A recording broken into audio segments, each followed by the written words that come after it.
Today I'm giving y'all my wide receiver tier list. Go ahead and get started off with Rashee Rice. I think he actually had a really good rookie season. I don't think he's in that great category just yet, even though I think he has the potential to be. I'm going to put him in good for right now. Michael Pittman Jr. is an interesting one because he hasn't made like any huge headlines in the NFL, but he's been pretty solid up to this point in his career. He could definitely be in good right now, but just for the sake of this list, I'm going to have to put him at average because if I just keep putting people in good, nobody's going to be in average or back up. So just because some wide receivers are in this average list doesn't mean they're necessarily bad, but I just think they could do better. I know Davante Adams for a long time has been regarded to as one of the greatest wide receivers in the game. I still do think he has that potential in him, but for right now, I'm gonna have to put him in great. I could definitely see him being an elite. I wouldn't question that whatsoever, but to me, he hasn't been in like that top 3 receiver category since he's left Green Bay, so I'm gonna put him in great for right now, but I do think he's elite. We have another very interesting one in Calvin Ridley. I do think he has the potential to be up there in at least that good category, but for right now, I don't think he had the greatest season in Jacksonville,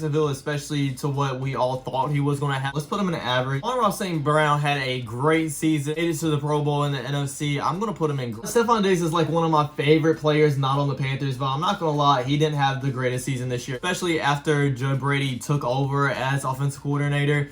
And then he had a rough stint in the playoffs too. I am still going to put him in great, but he'll probably be like the last 3 in great. I think a lot of people were underrating him because they thought that it was just kind of the system why he was doing so good and without Cooper Kupp. But then when Cooper Kupp came back, he still looked good. Had a huge playoff performance as well in that one game. I'm going to put him in great. I'm not going to lie. I think this wide receiver class was actually pretty stacked because Zay Flowers had a really good rookie season as well. And that's exactly where I'm going to put him at in good. I don't even know how many seasons Mike Evans has consistently had with 1,000 yards or more. I'm just going to go ahead and put him in great. I'm pretty sure everybody would agree with me with that. Keenan Allen's a very difficult one because I think he's very underrated. I do think he has the potential to be great, but I don't think he fits in that category just yet. I'm going to put him in the very top of good for right now. We have another difficult one in Garrett Wilson because I do think he has the potential to be at least good or even a great wide receiver, but not in the best situation. Was hoping that Aaron Rodgers would change that around, but we all know what happened with that. I'm going to put him in good. Nico Collins. He actually had a really good season with rookie CJ Stroud, but for right now, I'm going to put him in good again. Coming into the 2023 season, I think everybody really was hyped about CeeDee Lamb and saying he was one of the top wide receivers.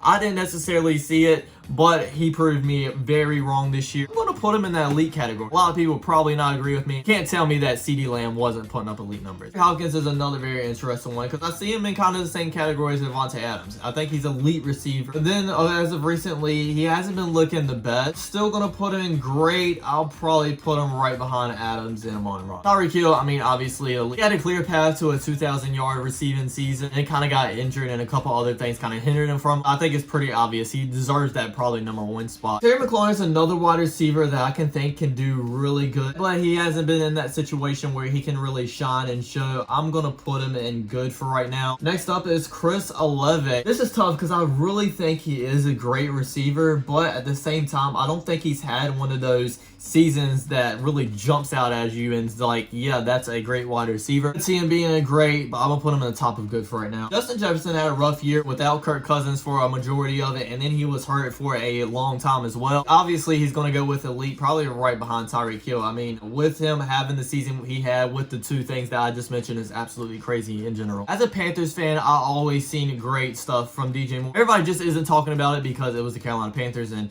when anybody has a good season with us, they just don't talk about it because it's the Carolina Panthers. But now since he's with the Chicago Bears, I finally think a lot of people are seeing how great of a wide receiver he is. I'm going to put him in great, to be honest. I might be a little bit biased. I mean, I have a DJ Moore signed jersey literally hanging up right here. Again, another wide receiver I think could be in that great category with Amari Cooper, but for right now, I'm just going to have to put him in good. Adam Thielen was a free agent this year, went to the Carolina Panthers, and yes, he did have a 1,000-yard season, but it was kind of the only player that Bryce Young could throw to. Don't get me wrong, I'm not saying he's a bad wide receiver. I want to stick him in the bottom of that good category, but also with these other wide receivers, I stuck an average. I don't think I can really put them above them a tier. I'm going to put him in the top of average. I could see him in good though. Deebo Samuel, I'm pretty sure just belongs in great. I don't think any discussion needs to be said there. Jamar Chase, again, a wide receiver that is obviously great, but didn't have the best season. 7-11, he's always open. He deserves to be in that great category.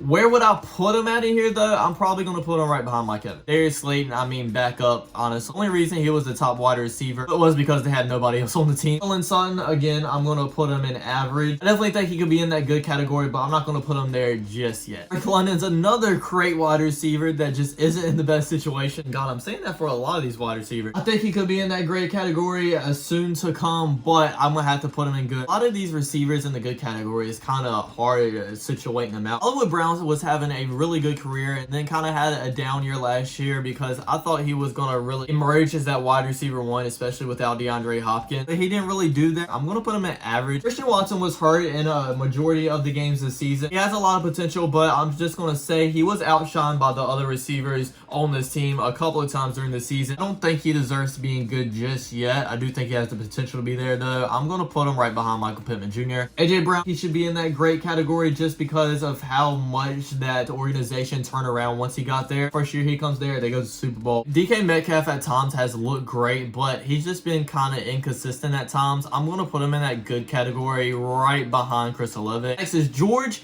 Pickens. I know a lot of people are going to hate me for this, especially Steelers fans. I think y'all are overhyping this dude way too much. And it's not necessarily that I think he's bad, but just how y'all are like elevating him so much higher than he needs to be elevated. I just don't agree with it. Like, he hasn't really done anything in the NFL but had like one really good catch. I do think he has the potential to be great, but he just hasn't shown me anything yet. I'm going to have to put him at the bottom of good, to be honest. Actually, I could see him at the top of average. Here, let's put him there. I know I'm going to make a lot of people mad. I think Douglas has a lot of skills to be a good or even an average wide receiver, but for right now, I'm going to put him in that backup category. That's my wide receiver tier list, everybody. I hope you enjoyed. Don't forget to like, comment, subscribe, and I'll check you guys out next time. Peace.